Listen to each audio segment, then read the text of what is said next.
সাবাস বাংলাদেশ পার্টির chairman Newton অধিকারী দাদা।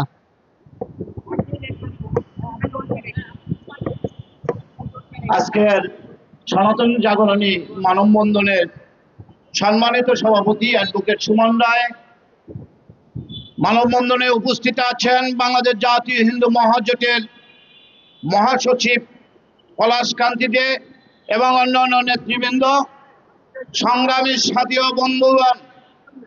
আমার মনে হয় আমি গত মানববন্ধনে বলে গেছিলাম ইনুস সাহেব ঘুম পড়েছেন, তাই আমার মনে হয়েছে যে ইনুস সাহেব ঘুম পড়ে গেছেন। অনেক শীত পড়েছে তো ওনার কাটা দিয়ে উঠতে মন চায় না ওই কম্বলের ভিতর থেকে।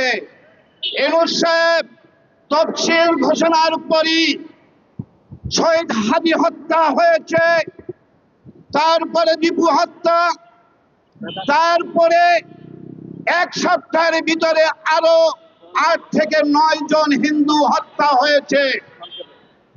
সংগ্রামী সাথী ও বন্ধুগণ, আমি প্রধান উপদেষ্টা এবং স্বরাষ্ট্রমন্ত্রী মহোদয়কে বলবো, আপনারা যদি এক সপ্তাহের ভিতরে যদি এই হত্যাকাণ্ড যদি বন্ধ না করতে পারেন, আপনারা যে নির্বাচন দিয়েছেন এই নির্বাচন দিয়ে আপনারা বলেছেন, মনে হয় গৃহস্থকে বলেছেন সজাগ থাকার জন্য আর চোরকে বলেছেন চুরি করার জন্য।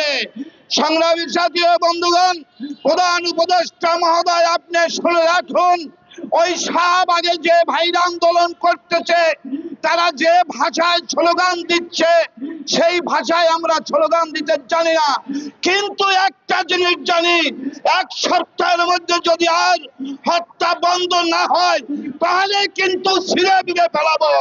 সংগ্রামী সাথী ও বন্ধুগণ, হিন্দুরা যদি জাগে ছিঁড়তে কিন্তু জানে।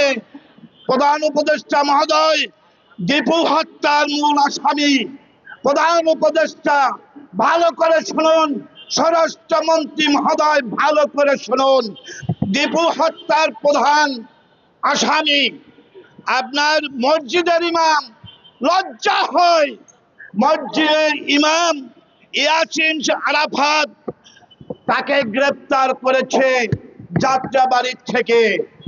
এই লোককে যদি ফাঁসি না দেওয়া হয়, এর সংগঠন সহ যদি ফাঁসি না দেওয়া হয়, যারা এই হত্যাকাণ্ডে জড়িত আছে এদেরকে যদি ফাঁসি না দেওয়া হয় তাহলে কিন্তু ছিঁড়ে বিড়ে ফেলাবো এই সনাতনীরা জাগলে।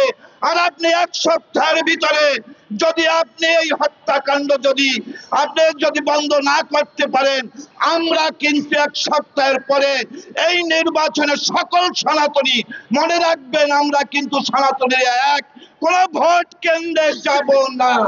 বিএনপি ভাইদেরকে বলতেছি, জামাত ভাইদেরকে বলতেছি, আপনারা 2-1টা হিন্দুদেরকে আসন দিয়ে আপনারা মনে করেন না যেরকম হত্যাকাণ্ড চলবে, আপনারাও প্রতিবাদ করেন।